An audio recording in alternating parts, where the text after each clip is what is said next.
just you get to choose. Right? Like here's the scenario. The environment gives us something which can be perceived as negative, can be perceived as not working, can be perceived as problematic. The world's ending. But we get to choose to see it like that, or we get to choose to see it as an opportunity. So clearly that it's my responsibility now to do that for other people. If I have information and, other people's success is my success and vice versa. Because you know what? Like, the challenges or the roadblocks are the journey themselves. There's no big things. It's all little things compounding on top of each other.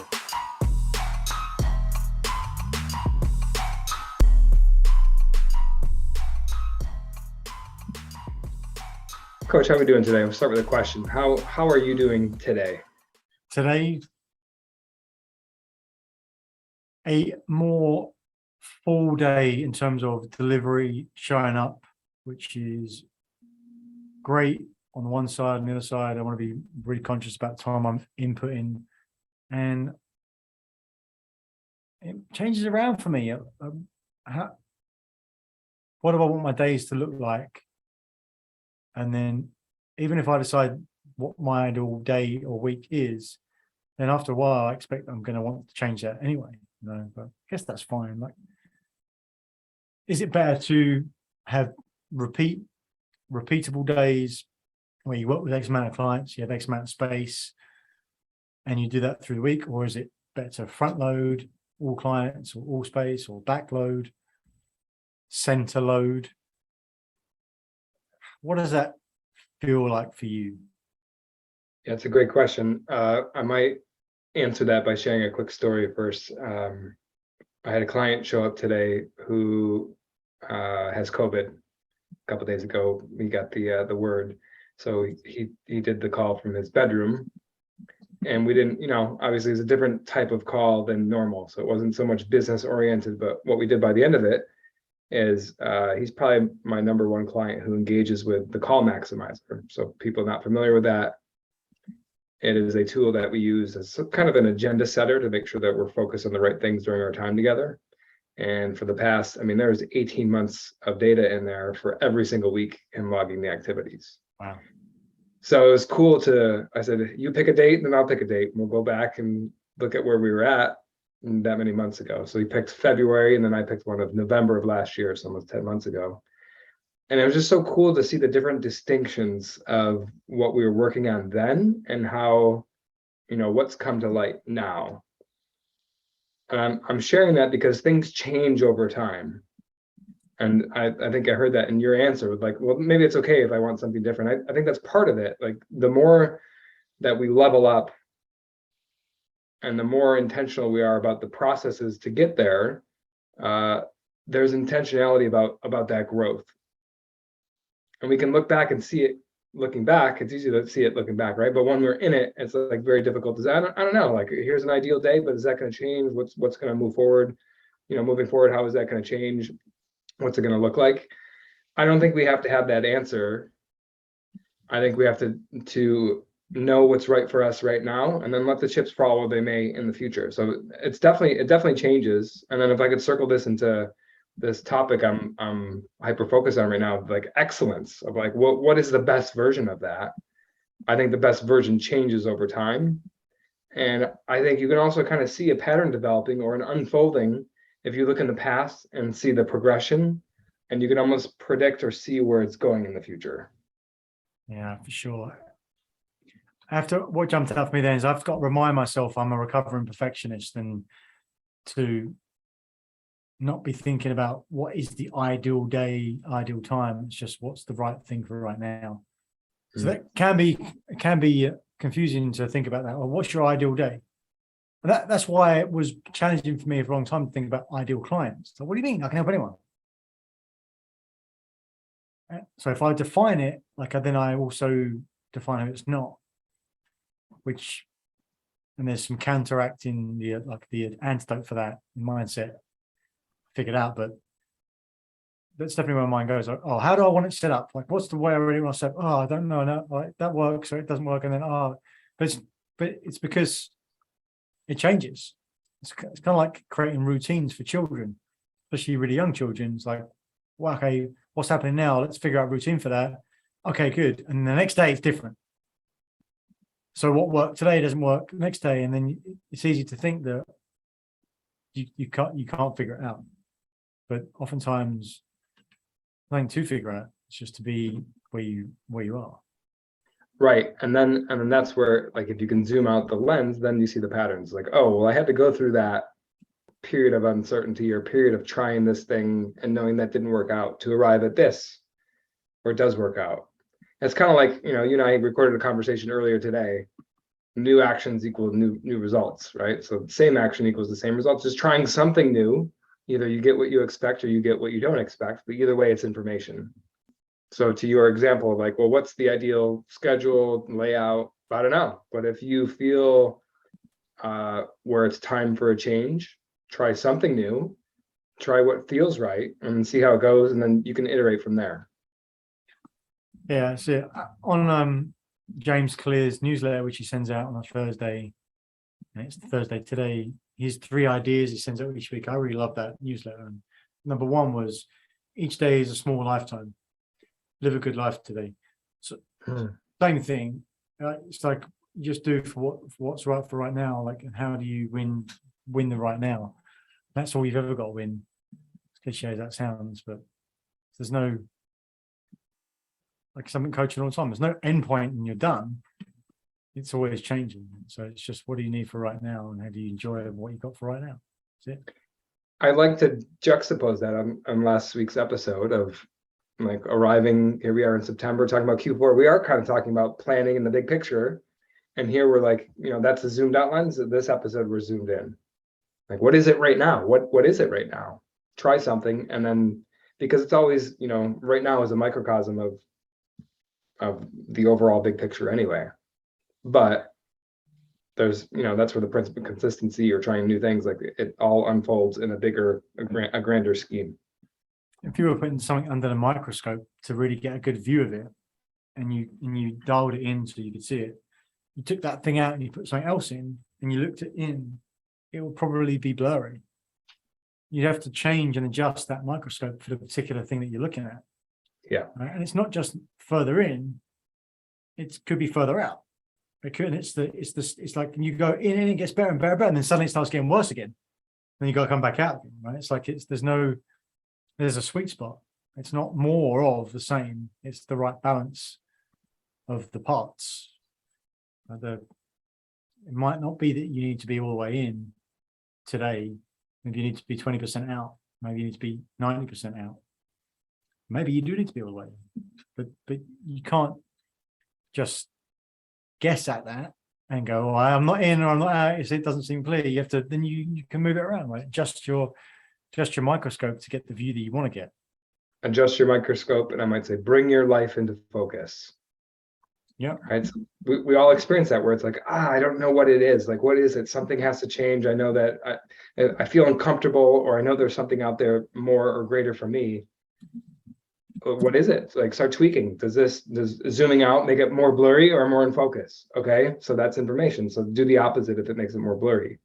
If it makes it more in focus, can it go too into focus, right? Can you zoom in too much? Like, that's the iteration that we're talking about. That's a great analogy there of, like, in, out, it's different each time. But once we get that clarity, then the light bulb goes on. It's like, this is what it is. And what if I change it, coach, and it gets worse? Great.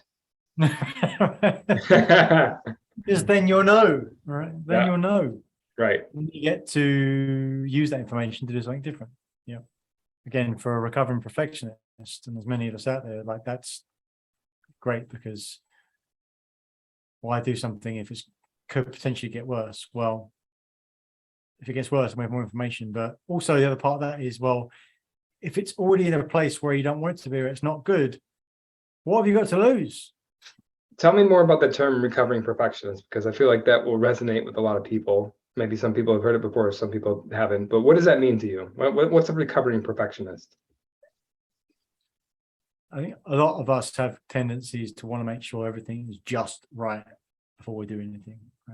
Spend time thinking about it, analyzing things, crossing T's, dotting the I's.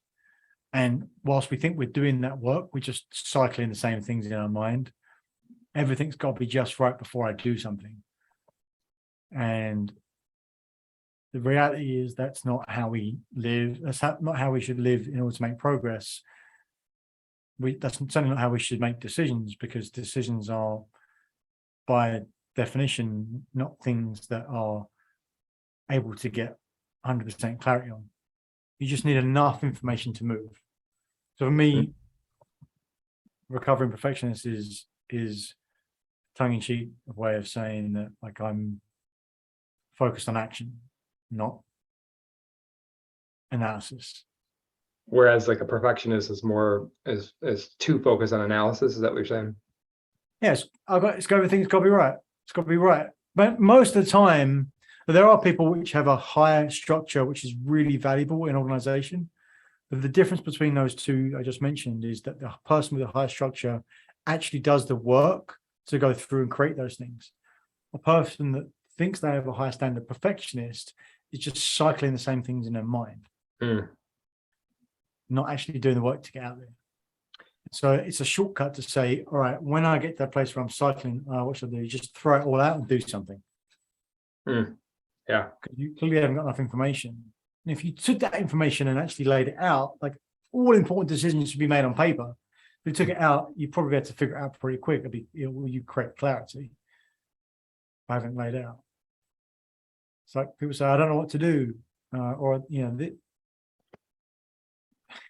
But this is what this person's thinking. So what should I do about that? Like, well, first of all, how do you know what they're thinking? You don't really know what they're thinking. You're saying, I'm creating a meaning off of some sort of behavior that I've seen from someone. And now I've created this thing that I've defined as real. Now I've got a problem because of something I created and made up. What should I do about that? It's so crazy. It's a trap. It's such a crazy trap. It's like, oh yeah, like, okay, well, what's really true? What's really true? It's wild to think about that. Yeah, and that's the title of this podcast, right? We're seeking the truth. What is really true? I'm wondering if you don't mind going a little bit deeper, Coach. So, recovering perfectionist says to me that at some point you were a perfectionist. So, what was that trend like? When did you get into recovery?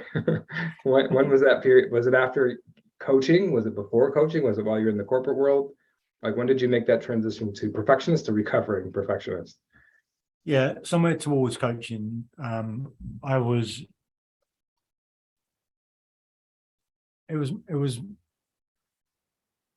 not that I felt like I would spend all my time thinking about stuff and not doing things. It's just I wouldn't favor action. And that's why I favor action so much now. Because I know the other parts will still be there. So I very intentionally focus into the action. And that's where that little equation came from. Actions equal results, no new actions, no new results. And it's the antidote to stopping yourself doing something because you don't know what's going to happen. So the perfectionist says, I can't do anything because I don't know what's going to happen. I've got to start thinking about it more. Whereas if you're recovering, you go, okay, well, I know I've got that part of me that's still going to be strong.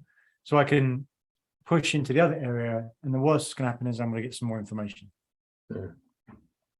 So the antidote of perfectionism is taking action. I hear that right? Quote Tony Robbins, massive action is the cure-all. I mean, that's it. It just cuts through everything. Like, if you know where you're going, if you're doing it, then you're in action. Nothing else really matters. It's kind of like being in flow, being in the moment. You know, time dissipates. You don't see anything around you because you're in it. You're doing the life. You're doing life. Like right there in the moment where you're just cranking, you're doing something you're focused on, you're in the flow of it, you're taking action. Doesn't matter what's around you. You find it's much easier to get distracted. In the world we live in, it's easy to get distracted more than ever, but it's much easier to get distracted when you haven't got a focus, or intentional focus, I should say. Yeah, because you're looking, when you're in analysis mode, you're looking for as much information as you can accumulate. So guess what? There's as much information out there as you're willing to look for it. There's always more data, right? Yeah, and that's why I made a distinction. For me, it's not that I felt like I was in analysis mode, I just wasn't in action mode. So it's more Okay. like it was a unintended analysis mode. I wasn't like intentionally thinking about information. It's just I didn't know where I was. So that's why everything starts with awareness. Then it's like, oh, Right. I'm not doing much. It's like, oh, I wish this would happen, or what if that was the case? It's like, well, what am I doing about it? Like, what's happening here to create the life I want to live? Like, how do I make this happen? Things don't fall into our.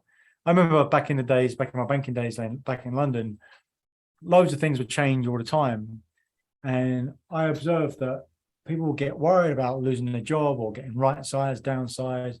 Every time we got called into a meeting, I was like, great, something's going to happen. I really like the change. I like the uncertainty of it. I've always liked the uncertainty of it. But I was waiting for it rather than doing it. Ah, When it came up, I was like, oh, cool. And I remember like every now and again talking to my boss, like, anything happening going on right now? Like what's out there? What's going on? And then waiting for that to come to me rather than going, I want something else. And like I had a couple of different excursions into trying, I think like using my words carefully, trying to do something because that's how it felt. And so I would just kind of like go around the outside of it. And then it wouldn't happen, surprise, because I was only going around the outside of it. And I go back into let's wait and see what happens. And, I guess for me, like actually taking some action and deciding to go like leave banking the first time and go traveling was a sure decision point of action. Taking a good question is something like, what one action would you take that solves or prevents or makes already 1,000 decisions going forward? If you decide to quit your job and go traveling, that tends to inform a lot of things down the road. interesting. You actually took that question. I was gonna say, so once you realized this and you realized you were on the road to recovery, what was like the first big decision that you made that was action oriented instead of trying? There's a great scene in Forgetting Sarah Marshall. I don't know if you've ever seen that movie, but Once, I think. forget the character's name. He wants to learn how to surf. So he's like, the less you do, the better. So he like goes to get up on the surfboard on the beach, like they're practicing in the sand. And he goes to stand up. He's like, no, do less, do less. And he tells him to do less so much that he's just laying on the surfboard. He's like, oh, you got to do more than that. So trying is such an interesting word, right? You either do it or you don't. If you try to do something, then you're not doing it until you're actually doing it. So you mentioned that, like, well, I started trying to. So that first massive act, like, what did it take? Do you remember that moment? Like, take us to that place where, like, you started traveling. Is that what you said? Tell us more about that. Well, the irony is that I couldn't see the label I gave it of recovering perfectionist until like years and years after that moment. Like, so in the moment, I didn't even know. It was more of an instinctual type thing. It's like, get me out. Here's the difference. It wasn't here. Here's where I'm going. It's going away from where I don't want to be. Yeah. Mm-hmm. That's the difference, right? It's like it's right. The pain leveraging me away, but I didn't know where I was going, just not there. So it's some action. I just don't know where it was, but just get me out. That's real different from how we coach. It creates movement. So the pain's helpful, right? But you got to couple it with what the pleasure could be. Yeah, maybe that's the advanced version. Maybe you have to have that experience to, like, if you're in a situation that you want to change, I think sometimes the victory just is simply getting out of that situation. Like, that gives the opportunity to create the next conversation. Sometimes people can't create that future, or even think about what they want while they're in the environment that they're in. Yeah. So it's this, we were talking about before, like it's the space first. It's always the space first, because without the space, you can't put something else in it. You can't have something that's 100% full, replace it with something else 100% full. You've got to first take something out. But for me, that's the big thing. Yeah. So this is so interesting because we said that in the past couple of weeks, but this is a whole new perspective. I understand it differently now than, having walked through this example here. Like we do this, coach. That's the same principle, just in a different way. So awesome. That'll be my takeaway today. I'll make it nice and easy. Just the principle of space first, so that I can't put something in a jar that's already full. I got to dump something out first. I got to change my environment, and then that will create the space for me to have more insight. Bring us home, coach. And also, you can't even know what you can put in it until you get rid of it, because there's no space to even see. I got to get rid of this stuff because I got to get that in. It's like, well, you can't put it in because you haven't got the space to go search. Just get it out. Yeah. And sometimes you're so full you don't even know you gotta get it out. That's the danger. That's it for me, Coach. All right. I appreciate you. See you next week. Thank you for watching another episode of Truth Seekers. We appreciate your interaction. So please comment, like, subscribe to YouTube, Apple Podcasts, or Spotify, wherever you get your podcasts. And if you want more, check out some of our links to our masterclass, The Achiever's Mindset, and come join our LinkedIn group. And what do you want to see more of? Remember, we're here to share the simple secrets of successful. So help us do that. What do you want to see? What do you want to see more of? Thanks, and see you again next time.